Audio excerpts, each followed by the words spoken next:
Hi, welcome to Midwest Magic Cleaning. My name is Fantera. That's short for Fan of Pantera. Don't make fun of me, that comes straight from the Bible. Shout out to Adrian. Now for a less confusing intro, this is a pretty interesting house because for several reasons. One, it's not hoarding disorder. It may be some ADHD, but overall this house is basically a collection of stuff that piled up over like 10 years. And what started out to be just a garage cleanup ended up being a garage, a kitchen, and a bathroom, and I'll explain why here in just a second. Okay, seconds up. I shall explain this now. Here I go. The owner has a daughter who got married and moved to Germany with her husband. They only see each other like once a year, maybe once every 2 years. This cleaning happened to fall exactly on a day where she was going to be coming home for her yearly visit. Once I found that out, I was like, okay, you've got way too much stress and plans on your hands right now, so let me just do the interior of the house too after we're done with the garage. The two main rooms that needed the most attention were the kitchen and the bathroom.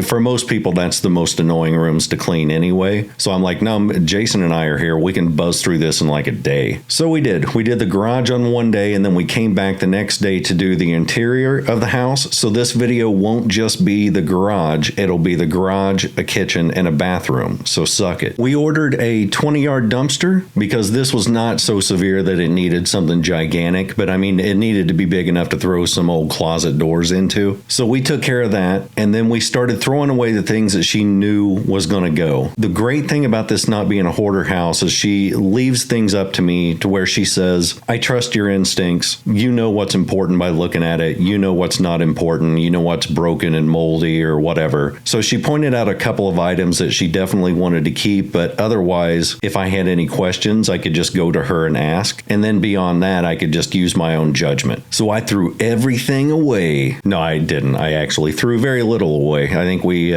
only filled about a third of that dumpster. So the way I handle this is I pick a corner of the garage that annoys me, or I pick a corner of the garage that will allow me to have some functionality. So for instance, I may look around and say, if this corner was clean, I could move more fluidly through this area. So in this instance, there was a refrigerator that we wanted to move from one side of the garage to the other. So we started on this little section so that we could clear out room enough to move it. When you do that, you're kind of creating a mental grid, or really even a physical grid, and you don't worry about cleaning the garage. We're not cleaning the garage. We're just cleaning this one gridded off squared section. That means if we find stuff that we want to keep, we can just put it elsewhere in the garage for right now and concentrate on just cleaning up this one square. If you look at the garage as a whole, it's going to be easy to get overwhelmed because you're going to see very little progression being made. The way I clean ends up being a snowball effect. So as I move useful stuff out into the center of the garage, it means I'm emptying out one squared part of the grid. I can clean and organize that the way I want it, then move to the next section. And as I clean, trash will be going into the dumpster, old broken stuff will be thrown away, making even more space. And then I may stop and say, okay, we're cleaning the workbench now, and we have a whole bunch of tools. So I'll start setting tools on top of the workbench. And in doing that, things will just kind of find their place. But at no point are we concentrating on anything else, even if it means that moving the useful stuff out to the center of the garage creates a bigger, messier pile. We'll worry about that part of the grid when we get to it. While we're doing this, I'm trying to give each part of the grid that I'm working on a purpose. I treat a garage the same way that I treat rooms. If you have a room that doesn't have a purpose, it's going to get way cluttered way fast. So for instance, if you have one room where you eat, sleep, play video games, watch TV, do crafting and arts, eventually the things that you use in that room are going to pile up because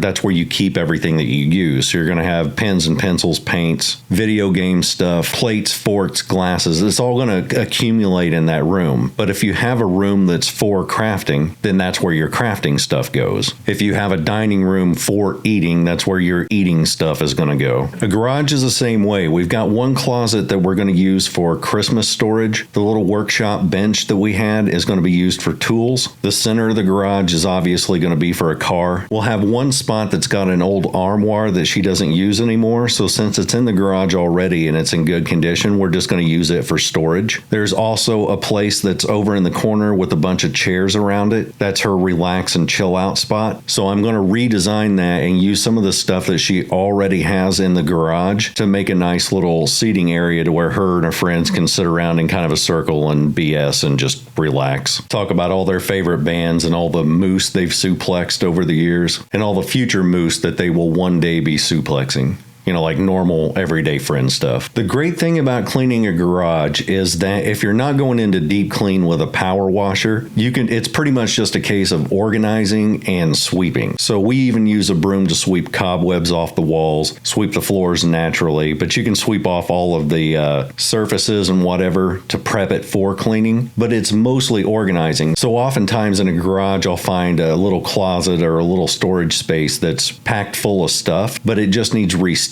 Like if you restack it, you can double or triple the amount of space that was in there just by being more efficient. That's what I did with the Christmas stuff. I ended up doubling or tripling the amount of closet space just by reorganizing that. We found several tubs of pictures or boxes of pictures, so I just bought like 3 large see-through totes and consolidated all the pictures into a couple different tubs. That by itself reduced the amount of space that those pictures were taking up by about 3 times. So in other words, I could take 3 boxes of pictures that were taking up space individually and consolidate them into a single tub, which is easier to stack and way easier to store and takes up way less space. When cleaning out a garage, perspective is really, really important. When I first looked at this center area, I thought, man, that's going to take forever. There's so many boxes and it's piled so high. But whenever I stopped and really looked at it, I realized that there was a storage chest in the bottom, and it was fine to throw away because it was pretty torn up. And then there was like an end table to the right, and then there were closet doors that were set on top of those to make sort of a makeshift table. So almost all the boxes were just stacked on top of that. What that means is that my initial perspective was that it was overloaded and was going to take a long time. But whenever I got to really looking at it, I realized, oh, there's only really like a third the amount of stuff there that I thought was there. Another large part of the space that was being cluttered was just chairs that were sitting out in the open. So once I pulled those chairs out, that opened up a lot of space. And then I moved that gigantic motorcycle out. Once those things were out, it was kind of all downhill from there. You just start picking through boxes, moving things around, sorting them into keep and trash. And then before you know it, the whole center of the garage is opened up and it's this huge finish line that's crossed. And it feels like you've made this massive amount of progress. I mean, we had made a massive amount of progress, but you can feel it more when you see the openness that happens after you move all that stuff. It's kind of the same way as like when you get a moose in a headlock and you're like, man, this moose is gigantic. There's no way I'm going to defeat him. But then you realize, oh, wait a minute, I can just get him in a figure 4 and he'll tap out. So once you get him in the figure 4, it's all downhill. You know, you're just waiting for the tap out. Even hard jobs are always easier than they appear in your head. Well, not always. I've done jobs that were harder in reality than they had existed in my head, but that's because my perspective was wrong and I was just putting myself into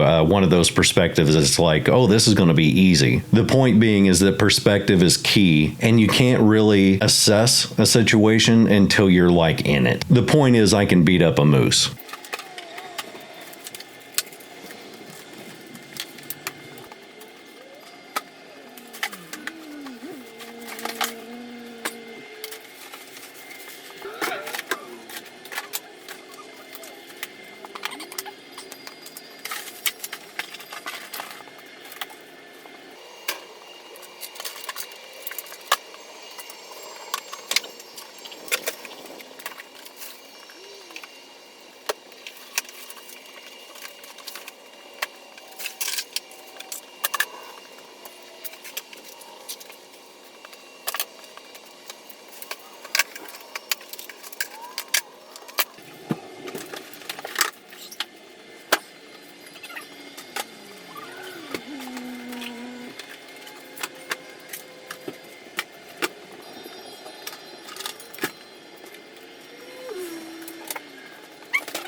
Once we finish doing all the trash and getting everything off of that giant pile, it's just a matter of consolidating items with like items and getting them into proper storage. So for instance, those boxes of pictures I was talking about earlier in the video, that's where we're going to start consolidating those into just 1 or 2 tubs. Then you can pack up Christmas items with other Christmas items or craft supplies with craft supplies. She does a lot of charity work for animals, so we took all the stuff that she uses for donations and sales and auctions, and we grouped all that stuff together so that if she's looking for a specific item that's for that purpose, it's all going to be consolidated into like one big box or one big pile. And then there will be a section of the garage that's its only purpose is just for that type of stuff. That prevents her from having to look around the room and say, what did I do with my donation lockbox? Well, rather than it being organized by it's in a storage container with other similar type of boxes, it's going to be in a storage situation that's just donation stuff, charity stuff. So this is one of those organizing jobs where I like to put stuff together by purpose rather than by object type. But after we get those things consolidated and then moved out of the way, not put away, just moved out of the way, then we can finally sweep the garage floor and get it to where we can walk across there without old bug bodies popping under our feet. Gross. That sweep out also marks the end of our like trash session. So everything else that's left in the garage is good stuff that just needs a home. And the reorganizing phase always goes much, much faster than the kind of demolition phase where we're having to sort everything out and pile everything up. That's what I'd consider to be kind of a teardown phase. Now we're going to rebuild everything and put everything where it goes. And that's where I start concentrating really hard on the purpose of each section of the garage and each section of the grid, because I can start putting things back decoratively. So her little sitting area, I can start to decorate that out. We can start to look at storage options. For instance, she had a big shelving unit that's been in the box for like 10 years and nobody's ever put it together. Well, we're going to put it together and then use that to store a bunch of the boxes and tubs on.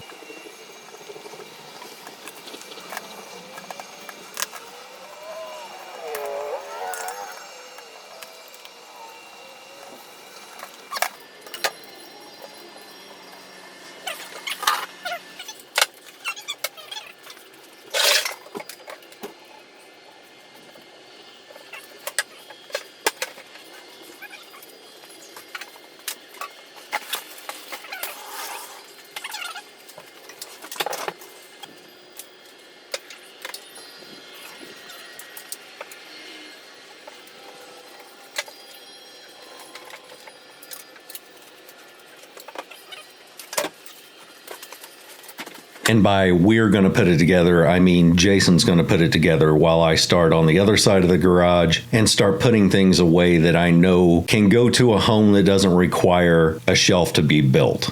So for instance, all the Christmas stuff has its own closet. All the tools and stuff that's like chemicals that he uses to clean up the house or spray for bugs, that's all going to go in the workshop area. So even though I don't have to put that stuff symmetrically in place, I can at least take it to the right area.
And that basically puts us in the home stretch for the garage. Once Jason gets done with the shelving unit and I make space to put that shelving unit, the only thing we really have to do on this other side of the garage is sweep the cobwebs off the walls and ceiling. He's going to use a shop vac to vacuum up a little bit of like dryer lint and one of those really thin AstroTurf type carpets that are meant for outside, and then just sweep down the floor and put everything back. For those wondering, no, American homes don't normally vent their dryer into their garage. I believe the garage was an add-on and the people who built it just never rerouted the dryer vent so it vents out there. If I had time, I'd just reroute that to go outside, but there's no way I have time for a project like that. Now, if we had time and the weather was better, I would actually take everything out of this garage and power wash the whole interior. However, it was actually pretty cold on both days that we were working, and there's no way I'm going to soak myself down with water, especially for like a free cleanup job. But there's a pretty good chance that at some point this summer or later this spring, I will come back and do her landscaping, because her landscaping actually is looking kind of shabby, and I like to do stuff like that too. If I do that, I'll come back and do a video on the landscaping, and then I'll also go into the garage and power wash at a bare minimum the floors, but the walls could really use it too. But yeah, if I do that, I'll get it all on video and make a second video of it. Just some forewarning though, if I do that, I don't work with water unless I'm wearing an extremely tight Speedo, and I'm not censoring it. I'm not censoring it.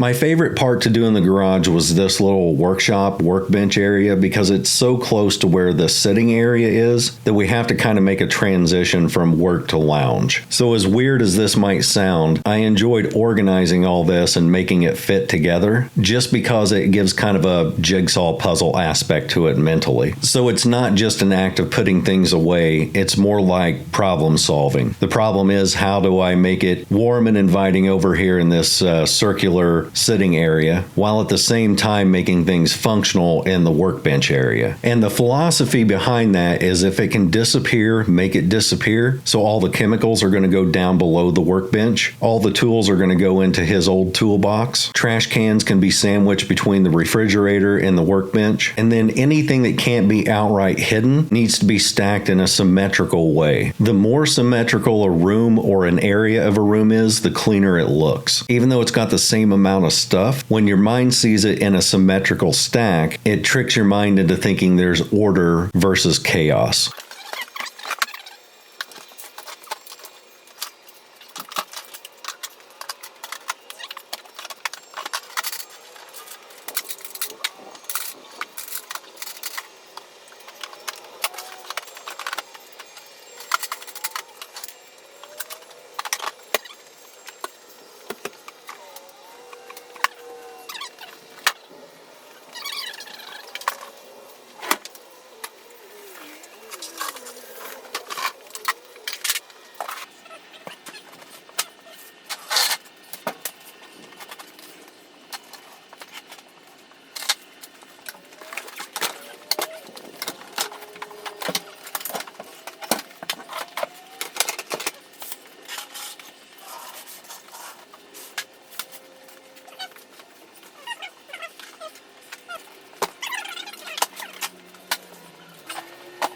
So here's what the garage looked like before and after, and I'm going to show these first because this is a long video and it's going to actually be kind of easy to get lost in where we are in the process. So I'm going to show you all the before and afters, and then we're going to go straight into the kitchen after that. So suck it. When you see the wide shots of this garage, it is a pretty dramatic change. Just being able to walk from the exit of the house and then across the garage and be able to exit without dodging anything, that was a huge huge improvement all by itself. But now just being able to access things via purpose is going to make like hunt and gather of those items so much easier. All right, let's go into the kitchen. And the first thing that I'd like you to notice is the stove in the bottom right-hand corner. Notice it. Notice the stove. I said notice it! I'm sorry, just look at the stove. All right, have you noticed yet? It's nothing hidden. It's just I wanted you to see that black stuff around that bottom right-hand burner. I want to show you how to get that off of there when you don't have a full day to let oven cleaner sit. So Jason's going to put a whole bunch of stuff away and kind of start clearing out the counters and putting dishes all together, consolidating them. As soon as he clears off the stove, he's going to spray all that black stuff with Easy Off Fumeless Oven Cleaner. And then we're going to let that sit through the entire cleanup. We want that to activate for as long as possible because we don't have a full day to clean. We can't come back the next day to make it an easy wipe up. So what we're going to do is we're going to clean this in layers. We're going to oven cleaner that. Then after a couple of hours, I'm going to use a razor scraper and get off as much as I can. Then respray it with oven cleaner again and then go back to scraping with a razor scraper. When you only have a couple of hours to do a project like this is the easiest way to get it actually done that day. So anyway, Jason's going to load up the dishwasher and then I'm going to start on the other side of the room and I'm just going to start by putting things where they go. So there's a little section of the cabinet. In fact, most kitchens have a cabinet like this that I've seen in a lot of these cleanups where one of their cabinets has medication, basic everyday medication, everything from cough syrup to actual daily meds. So I'm going to put all that medication type stuff in with the stuff that she already has. And then she has a set of cabinets that have some snacks in it but have a ton of room left. So I'm going to take all the snacks that are on the kitchen counter and put them up into that cabinet. The goal here isn't just to put things away. What I'm doing is I'm prepping to be able to wipe down the countertops. And there's not a lot of room in this kitchen to maneuver. So what I'm going to do is clear off one section of the countertop, then Mr. Clean it and wipe it down,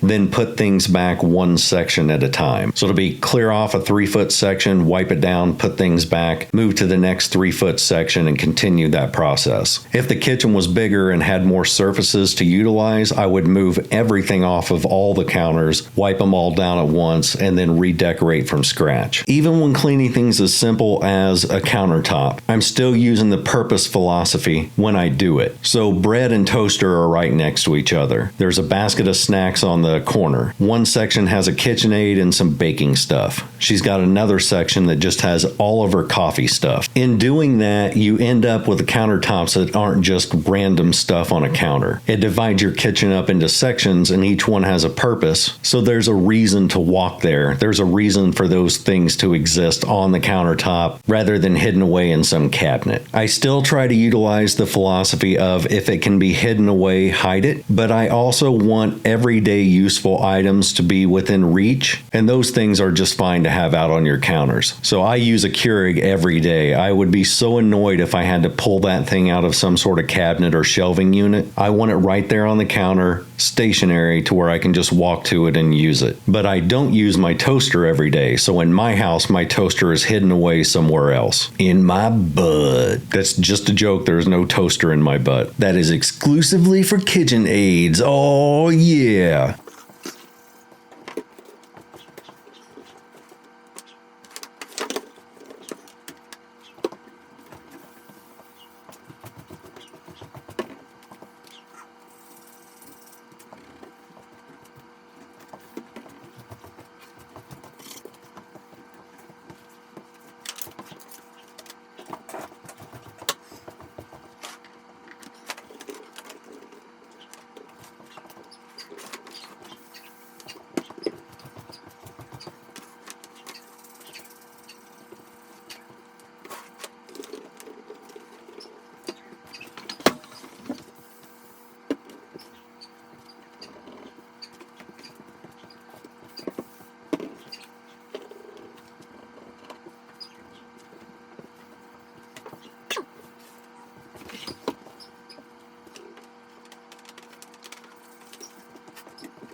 Oh, one of the questions I get a lot is how do you get solidified grease off of kitchen cabinets, especially like wooden cabinets? The easiest thing that I've used so far has been Mr. Clean's Clean Freak, or really even Mr. Clean spray itself is fine. I spray that on there, let it set for maybe 30 seconds, and then if it's really bad, I'll use a scratchless scouring pad and just lightly scrub it. Otherwise, most of the time you can just take it off with just a regular old everyday kitchen rag. So these needed it, but they weren't as bad as what you've seen me do in other videos where I'm doing hoarder houses. But the key to getting these looking almost new again is to get the grease and grime off using the method I just explained, but then follow it up with a wood polish. So I'm just going to Mr. Clean all the cabinet doors and the frameworks. I'm going to let those sit so they have plenty of time to dry, and then I'm going to go over all of those again with Old English. I usually use liquid gold, but Old English is just as good, but any like wood oil would work just as well.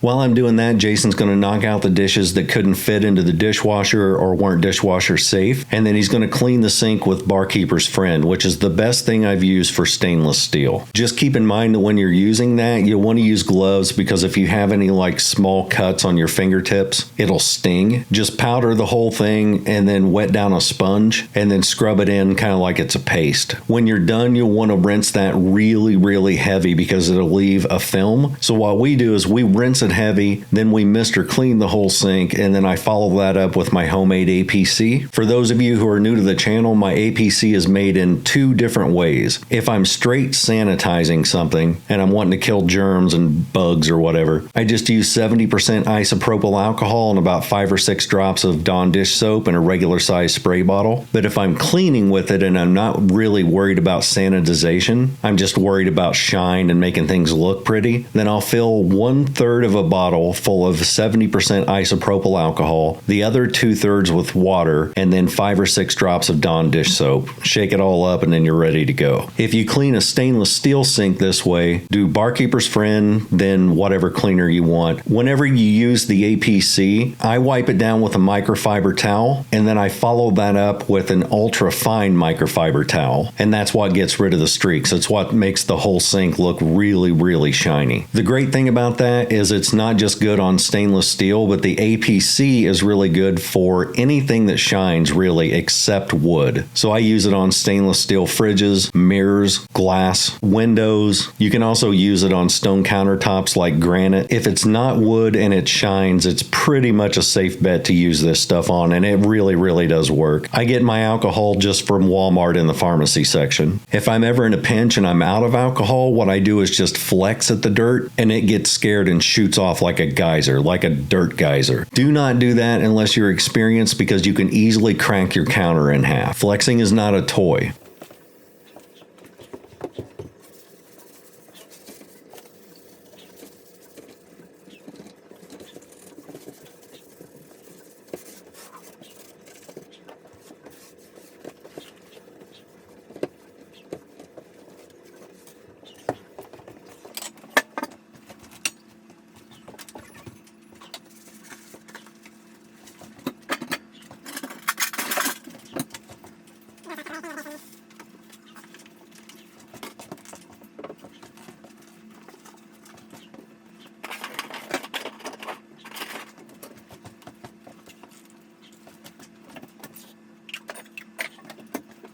When you're cleaning a microwave, there's one method people bring up all the time, which is just take a coffee cup full of water, maybe add some lemon juice to it, put it in the microwave, and then run the microwave for like 5 minutes, and it creates a bunch of steam and makes all the dirt and grime loosen up. If you want to do that, fine. To me, there's no real need to run a microwave for 5 minutes if it's not necessary. So I just use Mr. Clean and APC to do the same job. Typically, I can do that about twice as fast as actually just running the microwave on high for 5 minutes. If you use chemicals the way I use them, make sure that you're using the APC as a rinser. For the most part, you don't have to rinse off the chemicals that I'm using because you're doing the same thing with your rag. You're just getting rid of the chemicals and the rest evaporates off. But when it comes to things like microwaves where you got direct contact with food in some cases, I just prefer to err on the side of caution and rinse it with APC. And the reason I rinse it with APC and not water is because the alcohol in my APC evaporates way way faster than water, and so I can finish up a job and know that it's not sitting with water on the surface for long periods of time. So it dries faster and it also sanitizes.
All right, here comes the stove. So I'm going to start by cleaning the easiest parts of the stove first. I'm just going to saturate that down with Mr. Clean, and then you use a regular everyday microfiber rag to clean it off. When it comes to these ridges that are in the front of the stove, sometimes you can roll up the towel on the sewn edge and force that in there. Otherwise, you can take your razor scraper or something thin, wrap the rag around that, and then just use the razor scraper to get inside those ridges. I'm not doing the inside of the oven today because, quite frankly, I just didn't have time. But at least once I get the outside of the stove done, I don't have to worry about it anymore, and I can just concentrate strictly on the top.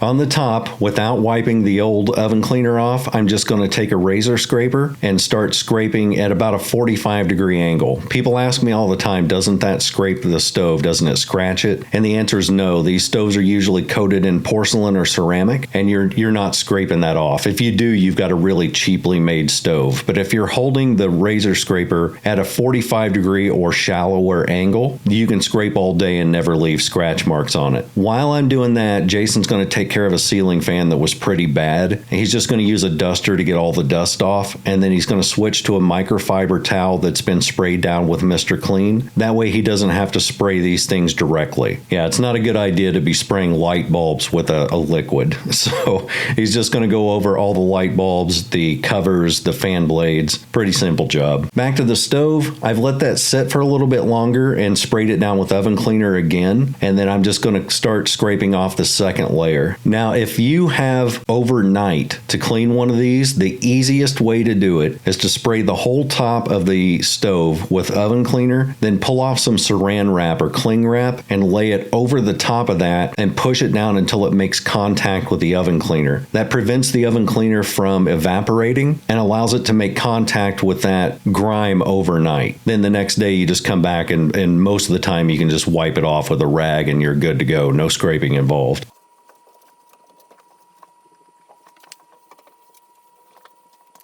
While I'm still working on the stove, Jason's going to jump into the bathroom. And this wasn't terrible. It just needed a quick wipe down and some organization. You can see the mirror's pretty spotty. He's just going to use APC on this mirror, and he's going to use a microfiber rag and then follow it up with an ultra fine microfiber towel right after that. And that's what's going to get rid of the streaks. While he's doing that, we finally got 3 brand new t-shirts uploaded. We have a big old stupid moose smiling as much as a moose can smile. We have canned moose face, and then we finally made our Let the Green Beans Go t-shirt. They're also on hoodies, coffee mugs. They've got all kinds of things you can put those designs on, so definitely shop around and find the thing that works for you. But those are up and live right now. You can thank my daughter Adrian. She's the one who designed those and drew them up, and I love how stupid she made that moose look. The link for all those is in our description under merch, and you can find all kinds of different designs that we've done over the past couple years. I always forget to tell people that we have merchandise, so I'll get people all the time who will say things like, hey, you should come up with a Hey Look More Dishes t-shirt or a Spin Kick shirt or a Suck It shirt. And I'm like, oh yeah, we have all that. I just keep forgetting to let people know about it. So there you go. Now you know. Know this information. And if you so choose, act upon it.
While Jason was doing the bathroom, I grabbed my Old English. You don't want to put this stuff directly on the cabinets. You want to put it on the rag first and then wipe the cabinet doors down. But when you're done applying it, you want to make sure that you wipe down any excess. You don't want the cabinets to be sitting with a ton of oil on them. Usually the way I like to do it is to apply it once and then let it sit for a little bit and then wipe off the excess so it has time to absorb. But I'm going to do that to all the cabinet doors and all the framework. But as I do it, you can see how it glows up and starts to shine, and it makes everything just look so much more professional. The only wood I wouldn't put this on is my own. Hi-oh! No, just kidding. Is antiques. My rule of thumb is if there's an antique in somebody's house, the most I'll do to it is dust it. I always have this horror story of it appearing on Antiques Roadshow or something, and then the person appraising it will be like, well, this was worth $30 million, but since somebody cleaned it, you now owe me $40. I just don't like to take the chance, and to me, if it's an antique, it's just dust it and then just walk away from it. If it's your own antique, hey man, you do what you want with it. You want to try Old English on an antique, feel free. Jump in there and Old English the crap out of it. Old English it right in the face, right in its face hole. And be like, Old English? More like right now English, as in right now you're about to get Old English right in your now face. I should work on my threats. I'm not good at threats. Anyway, after I blast through these cabinet doors, I'm going to go back to the stove and give it one more more round of scraping. I'm not using oven cleaner anymore at this point, and in fact, the only reason I'm using Mr. Clean is just to keep the stovetop lubricated so that I'm not scraping on a dry surface. I don't know what the science is behind it, but I know when that stuff is wet, it's easier to scrape off. And it's not just a case of the wetness making the stuff more soluble. It's not like it's softening it up any. It just makes the razor blade slide a little bit easier over the stovetop, and it seems to pry that stuff off better. Any of the specks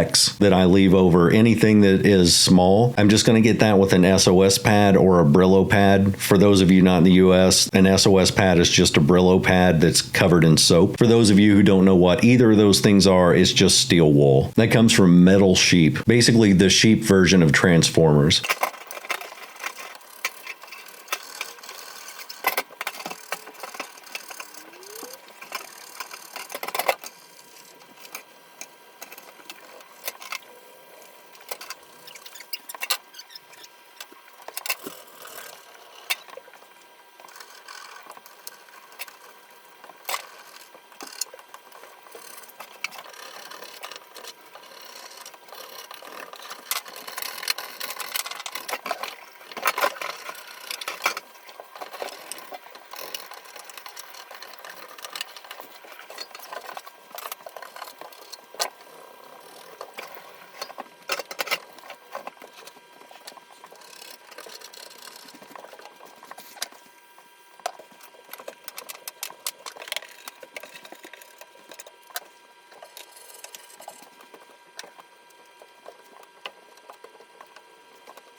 The next to the last thing that we have to do is clear off this table, Mr. Clean it down, and put things where they go. After that, the only thing we have left is to sweep and mop the floors. And we sweep it with a normal everyday broom. We mop it with a Bona. I like Bonas better than any other mop because they come with a microfiber towel, and those are replaceable or washable, and they stick like Velcro to the bottom. So to me, it has the same effect as if I were on my hands and knees cleaning the floor by hand. If you've never used one, heads up, they're not cheap, but for a guy like me who uses these all the time, they're worth the money. They also have two different types, one for wood floors and one for tile and laminate and vinyl or whatever the flooring type is, linoleum. Keep in mind, you don't have to use their refills. If you like Lysol or Pine Sol or any other type of mop juice, you can put that in there. I just happen to use Bona because I like it.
If you haven't checked it out, we have a member section. There's roughly, I think last I looked, there were about 1,500 people who are members there. Most of them get an extra video every Wednesday. Lower tiers get access to Discord. Again, the link to that is in the description. If you can't afford it, for the love of God, don't become a member. It's just an extra way to support the channel. Thank you so much for watching. Members, I will see you this Wednesday. Everybody else, I'll see you next weekend. Later.